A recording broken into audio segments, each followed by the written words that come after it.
Hello दोस्तों, मैं मनोज कुमार आप सभी लोगों का स्वागत करता हूं आपके अपने optional channel optional study IQ IAS पर। यानी कि यूपीएससी के लिए डेडिकेटेड एक ऐसा चैनल जो आपको सभी प्रकार के ऑप्शनल की इंफॉर्मेशन, उनकी जानकारी, उनका कंटेंट, सभी टीचरों से रूबरू मिलना, ये सब एक जगह पर पॉसिबल है। ठीक है ना। और आज इस क्रम में मैं इतिहास वैकल्पिक विषय के संदर्भ में ऐतिहासिक व्यक्तित्व की सीरीज के तहत मैं आज चर्चा करने जा रहा हूं प्राचीन भारत की इतिहास के महत्वपूर्ण विद्वान, महान कूटनीतिज्ञ, महान अर्थशास्त्री, महान राजनीतिज्ञ विशेषज्ञ चाणक्य के बारे में, जो मौर्य साम्राज्य की नींव रखने वाले व्यक्ति थे और साथ के साथ मौर्य साम्राज्य के प्रधानमंत्री भी या अग्रमात्य भी कह सकते हैं।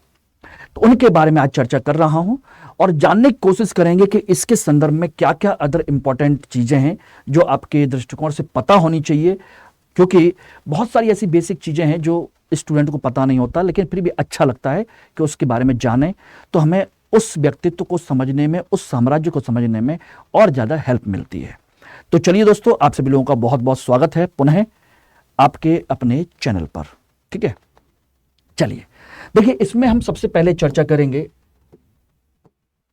कौटिल्य यानी कि चाणक्य के संदर्भ में, उनका जीवन परिचय के संदर्भ में कि उनका जीवन परिचय क्या था, कैसे था, किस तरीके का था, उसके बारे में चर्चा करेंगे। साथ के साथ इनकी दूसरी महत्वपूर्ण जो गतिविधि है, इनकी किताब अर्थशास्त्र, उसके बारे में चर्चा करेंगे।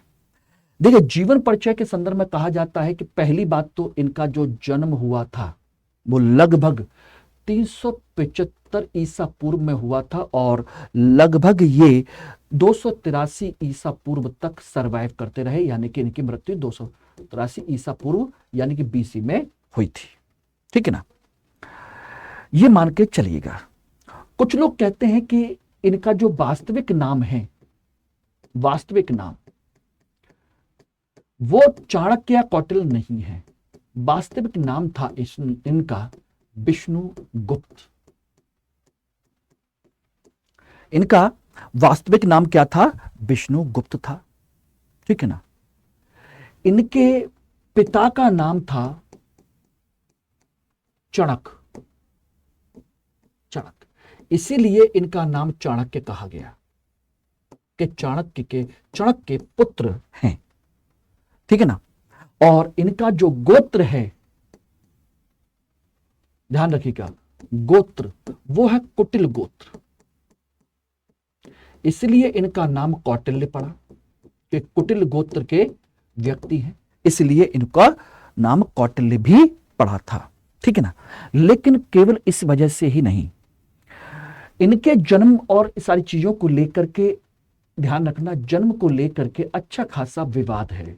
इतिहासकार अलग अलग चीजों के बारे में चर्चा करते हैं कि जन्म को लेकर के विवाद है। कि कुछ लोग कहते हैं कि इनका जन्म पंजाब में हुआ था। पंजाब में एक जगह है चणक, वहां पर जन्म होने की वजह से इनको चाणक्य कहा गया। ठीक है ना। कुछ लोग कहते हैं कि इनका जन्म केरल में हुआ था। केरल में चरण नदी है, चरण नदी वहां पर हुआ था और वहां से ये लोग उत्तर भारत की तरफ चले आए थे। कांचीपुरम के पास से होते हुए ये कहां चले आए? उत्तर भारत में, फिर यहीं पर रह गए, ये उनको कहा जाता है। ठीक है ना। और दूसरा इनका कुटिल जो कंसेप्ट है वो ये है कि ये इनका एक सपना था अखंड भारत का निर्माण करना,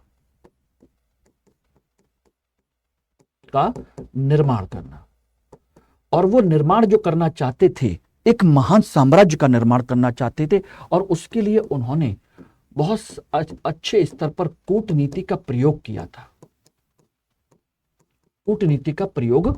था। इसीलिए कुटिल्य कहलाए थे, इसलिए इनको क्या कहा गया था? कुटिल्य, यानी कि कौटिल्य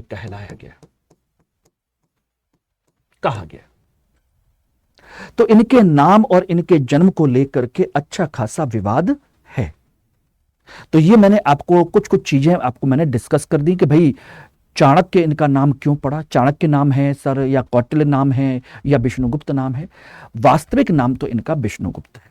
बाकी जो नाम है वो आप समझ ही सकते हो कैसे हैं। कंफर्म क्या है ये हम नहीं कह सकते, लेकिन कंफर्म यही माना जाता है कि यही इसका सत्य भाग माना जाता है। ये रहा, ठीक है ना। अब बात आती है कि इनके समय में क्या क्या हुआ, किस किस तरीके से हुआ। और एक चीज और मानी जाती है कि ना तो इनका जन्म पंजाब में हुआ, ना चरण नदी के कंसेप्ट केरल में हुआ, बल्कि इनका जन्म तक्षशिला में हुआ था। तक्षशिला में ही इनके पिता रहा करते थे, चणक, वहीं पर इनका जन्म हुआ था। और वहां से चूंकि तक्षशिला के क्षेत्र में अलेक्जेंडर और अन्य यूनानी शासकों के आक्रमण होते रहते थे, तो इसी वजह से एक बार इनके पिता और ये दोनों लोग महानंद जो थे, महापदम नंद नहीं, नंद वंश का एक शासक था महानंद, उनके श्राद्ध के अवसर पर ये पहली बार मगध में आए थे। और वहां पर इनके पिता और इनका अब बड़ा अच्छा तिरस्कार हुआ था, बड़ा अच्छा तिरस्कार। इनके पिता को उठा करके जेल में डाल दिया गया। इनके परिवार को निकाला दे दिया गया, क्षेत्र से निकलो, जाओ यहां से, भागो यहां से, भगा दिया गया। तो पहली बार इनका नंद वंश के साथ में बड़ा संबंध जो है गलत रहा था। तो नंद वंश का जो कंसेप्ट है, नंद वंश से इनका विवाद का नाता रहा है, से विवाद रहा। पहली घटना इनकी हुई थी श्राद्ध के समय विवाद हुआ और पिता को कारागार में डाला।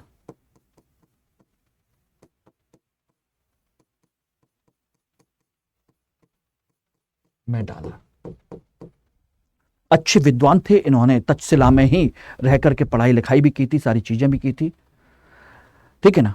एक तो ये हुआ था, और बाकी फिर इनके परिवार को देश निकाला दे दिया गया, तो अपने राज्य में उधर ही ये चले भी गए, ठीक है ना।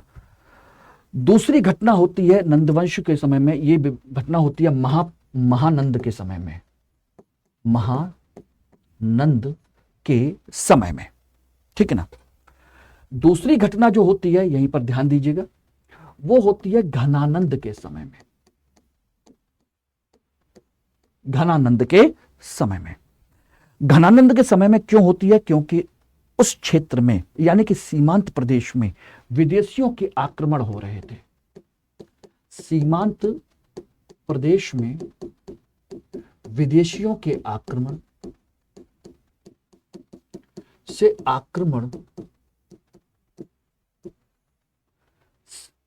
हो रहा था। उस क्रम में अपने जनता की सुरक्षा के लिए, जनता की सुरक्षा हेतु घनानंद से सहायता मांगी। सहायता लेने आए थे ये। और बाकी तो आप जानते ही हैं कि घनानंद ने फिर इनके साथ क्या किया। सहायता मांगने आए, सारी चीजें कि भाई वहां की जनता बड़ी परेशान है और उनको लूटपाट करते हैं, सारी चीजें हैं, आप सहायता करिए। लेकिन सहायता के बदले में इनका अपमान किया। घनानंद ने क्या किया? इनका अपमान किया। और वहीं पर इन्होंने अपनी शिखा खोलकर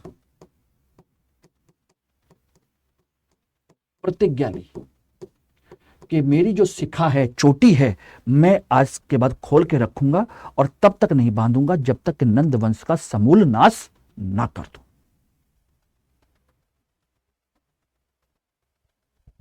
ठीक है ना, यह कंडीशन इनकी थी।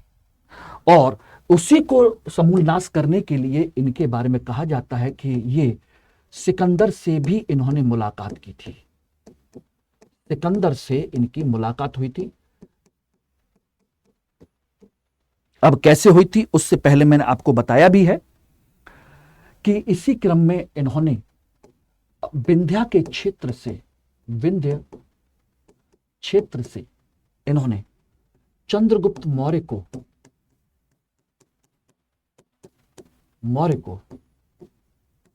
लेकर अपने साथ गए थे, लेकर गए और वहां उसको पूरी तरीके से एक योद्धा बनाया था।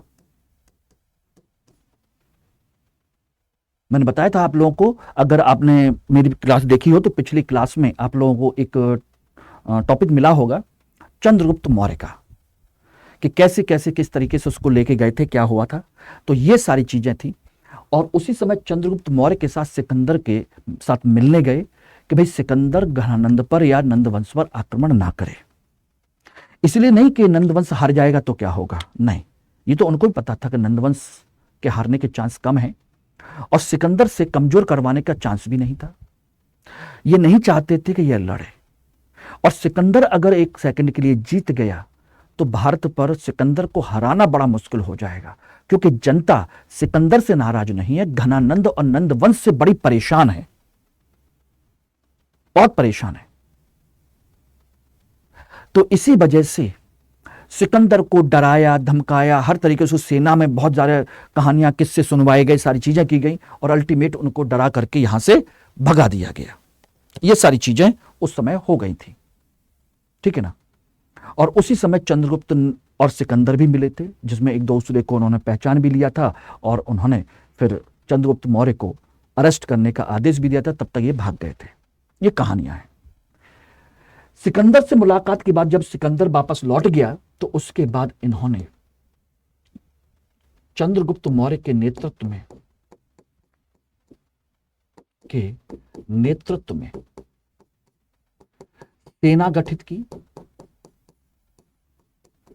सेना गठित करने के बाद मगध पर, सबसे पहले मगध पर आक्रमण किया, मगध पर आक्रमण, और ये हारे। क्यों? क्योंकि मुख्य सेना से आप लड़ने बैठ गए।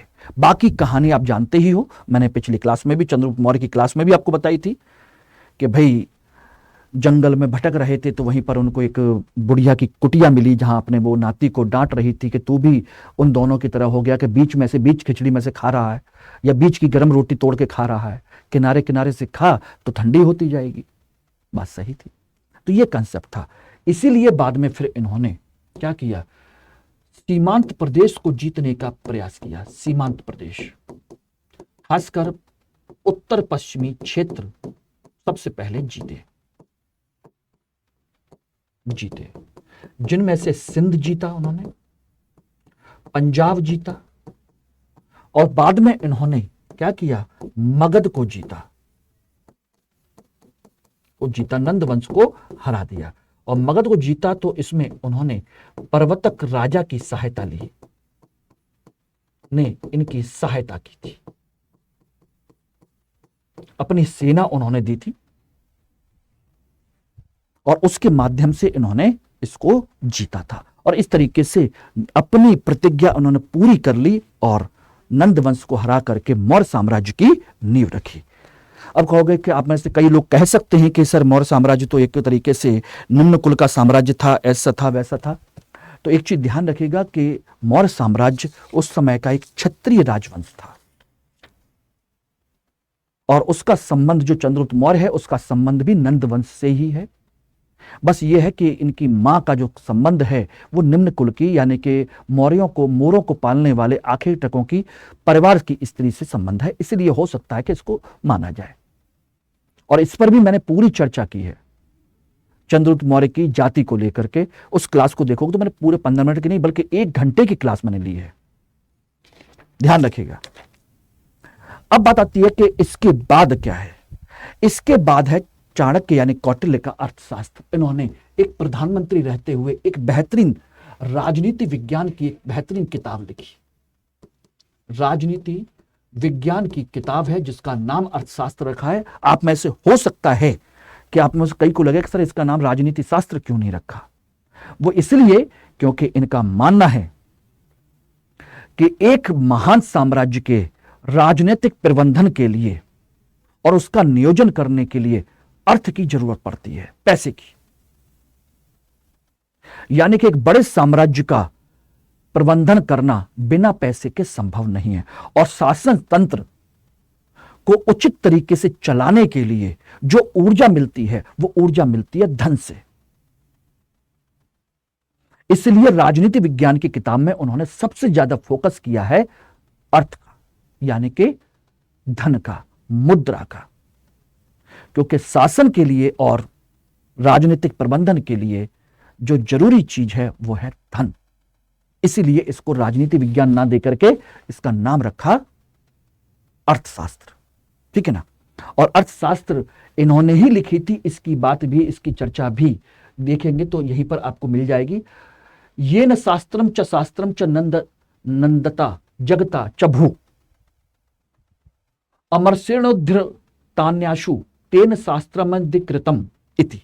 यानी कि इस ग्रंथ की रचना उन आचार्य ने की है जिन्होंने अन्याय और कुशासन से क्रुद्ध होकर नंद के हाथ में गए हुए शस्त्र शास्त्र और पृथ्वी का शीघ्रता से उद्धार किया था, उन्होंने लिखी है। और अर्थशास्त्र में ही ये स्पष्ट कथन है उनका, ठीक है ना। विष्णुगुप्त ने स्वयं इस सूत्र और भाष्य का प्रणयन किया, यानी कि विष्णुगुप्त जो है खुद किया, ठीक है ना। और ये कहां पर लिखा है? ये लिखा है उन्होंने द्वितीय अधिकरण के 10वें अध्याय में, ठीक है ना, वहां भी लिखा है। और साथ के साथ प्रथम प्राधिकरण के प्रथम अध्याय के अंत में भी इस शास्त्र के प्रणेता कहे गए हैं। तो यानी कि अपनी किताब में ही उन्होंने कई जगह पर इसकी चर्चा की है। कामंदक जिसकी रचना है, कामंदक की रचना नीतिसार है।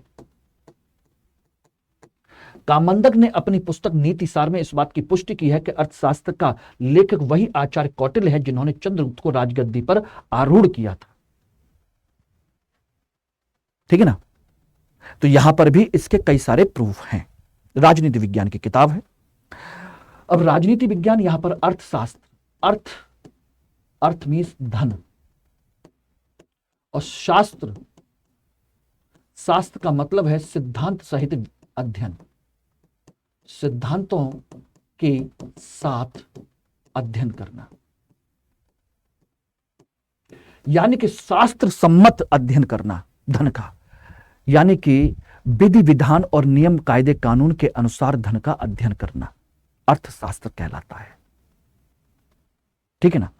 अब ये ऐसा क्यों कहा गया? धन के संदर्भ में इन्होंने चर्चा क्यों की? क्योंकि इन्होंने, ध्यान रखिएगा, हमारे परंपरा में 4 पुरुषार्थ की चर्चा की गई है। कितने? 4 पुरुषार्थ की चर्चा की गई है। कौन कौन से? धर्म, अर्थ, काम, मोक्ष। ये 4 पुरुषार्थ हैं। 4 पुरुषार्थ में दूसरा पुरुषार्थ क्या है? अर्थ, यानी कि धन। और धन के माध्यम से ही आप अपने घर परिवार, समाज, देश, राष्ट्र सबको संचालित कर सकते हैं। इसी से आपको ऊर्जा मिलती है, इसी से आपको क्षमता मिलती है। तो इसी पर उन्होंने बल दिया है। ध्यान रखिएगा, इसी पर उन्होंने बल दिया। इसके माध्यम से उन्होंने कहा कि राजनैतिक प्रबंधन के नियोजन का आधार है धन। राजनीतिक प्रबंधन के नियोजन का आधार है, और साथ ही साथ आपके शासन तंत्र की ऊर्जा प्रदाता है। शासन तंत्र का ऊर्जा प्रदाता है। इसीलिए इस पर उन्होंने ज्यादा फोकस किया है। ओके, क्लियर है? बस एक चीज और ध्यान रखिएगा, अर्थशास्त्र की यह पहली किताब नहीं है और पहले विद्वान नहीं है।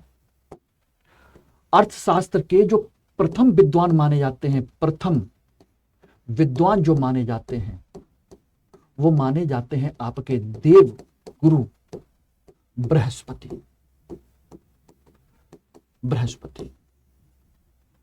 और 2 प्रकार के अर्थशास्त्र हमारे पास मौजूद है। पहला बृहस्पति अर्थशास्त्र और दूसरा कौटिल्य अर्थशास्त्र।